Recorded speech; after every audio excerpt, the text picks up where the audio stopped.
সালামু আলাইকুম। সবাই কেমন আছেন? আজকে আপনাদের সাথে আমি একটা পরামর্শ চাইবো। সেটা হলো গত কয়েকদিন থেকে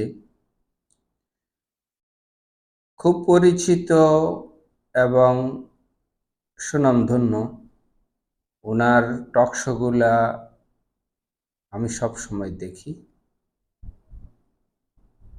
প্রসিদ্ধ একজন সঞ্চালক। উনার টক শোতে সাইদ আবদুল্লাহ একটা বস্তু প্রদর্শন করেছেন। কেন সে এটা প্রদর্শন করলো আমি জিনিসটা বুঝে উঠতে পারিনি। আর এটা প্রদর্শন করার সাথে সাথে আমাদের সুযোগ্য সুখ্যাত, আমি জঘন্য বলবো না, সুনামধন্য সবারই পরিচিত নিজুম মজুমদার সাহেব খুব রেগে গেলেন এবং গালিগালাজ করলেন। আমি এই দুইটা জিনিসের মহত্ব বুঝলাম না। একজনে একটা জিনিস প্রদর্শন করলেন আর আরেকজন গালিগালাজ শুরু করে দিলেন। এখন আমার জিনিসটা আসলে আমি এত যে এগুলা নিয়ে এত বুঝি না, তো তাই আপনাদের কাছ থেকে একটা পরামর্শ চাচ্ছি যে আসলে জিনিসটা কি ঘটেছিল। সাইদ আবদুল্লাহ কেন এটা প্রদর্শন করলো, আমার কাছে যেটা মনে হয়, এটা আমার মতামত, আমি বলতেছি আপনাদেরকে, যে সে হয়তো এখানে কোনো ভুল দেখছে।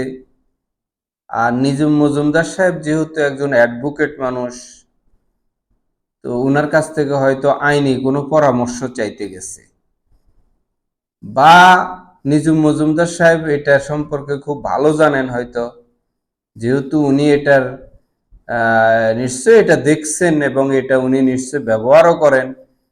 তো উনার কাছ থেকে হয়তো বা এখানে লেখার কোনো ভুল আছে, সেই ভুলটা ধরিয়ে দেওয়ার জন্য, বা এটা নিয়ে আইনি কি করা যায়, কি করলে সুবিধা হবে, এরকম এটা আমার কাছে মনে হয়েছে।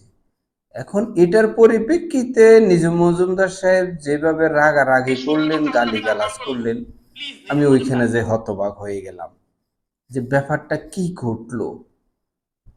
এখন উনি একজন সুনামধন্য জঘন্য ব্যক্তি, উনারে এই জিনিসটা কেন দেখাইলো একটা টক শোতে, সেটাই আবার এটা কোনো অ্যাডভার্টাইজ কিনা, আমি তো যতটুকু জানি এইভাবে প্রদর্শন করলে সেটা ইউটিউবের এবং ফেসবুকের গাইডলাইনের মধ্যে পড়ে না এবং এতে সমস্যা তৈরি হতে পারে।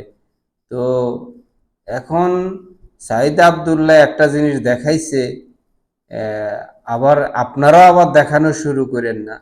এখন আমি যেটা সাইদ আবদুল্লাহ দেখাইছে, এটা সাধারণত আমাদের ব্যবহার করে, আমি দুইটা ছবি দিতেছি, আপনারা দেখেন এটার মধ্যে কোনটাতে আমি ব্যবহার করব, কি প্রথমটাতে করব না দ্বিতীয়টাতে করব। মানে আমি ভাই কার কাছ থেকে পরামর্শ নিব? সাইদ আবদুল্লাহ ভাই তো একজন থেকে পরামর্শ চাইতে গেছে নিশ্চয়ই, কারণ আমি কার কাছ থেকে এই পরামর্শটা চাইবো, এটা কোথায় ব্যবহার করব। আর নিশ্চয়ই এটা ব্যবহার করার উপকারিতা আছে, না হলে তো আর এটা দেখাইতো না। তো আর নিজুম মজুমদার ভাই যেভাবে গালিগালাজ করলেন, তো কেন গালিগালাজ করলেন এটাও বুঝি না। ভাই গালিগালাজ করে কি হইব, যদি ভুল কইরা থাকে, ফোলাপান মানুষ বুঝেন তো, কইরা ফেলাইছে, গালিগালাজ করেন কা। আমি আপনাকে যেটা বলবো, আপনি আবার এটাকে নিয়ে রাগ করে আপনি টকশোতে আসা বন্ধ করে দিয়েন না।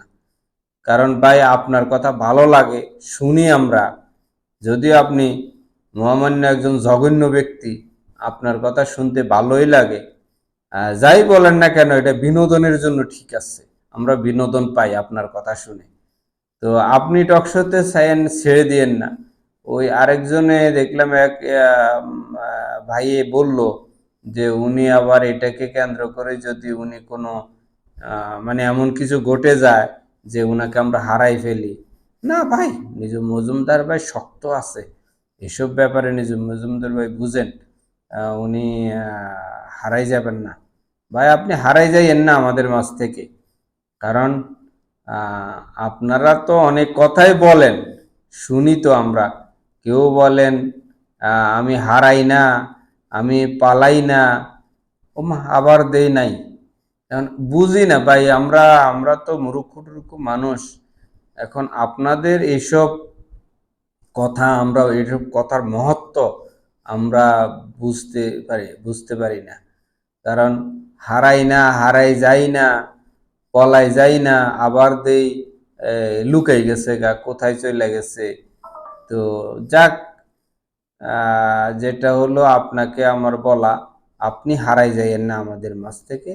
আমরা আপনাকে সবসময় কাছে পেতে চাই।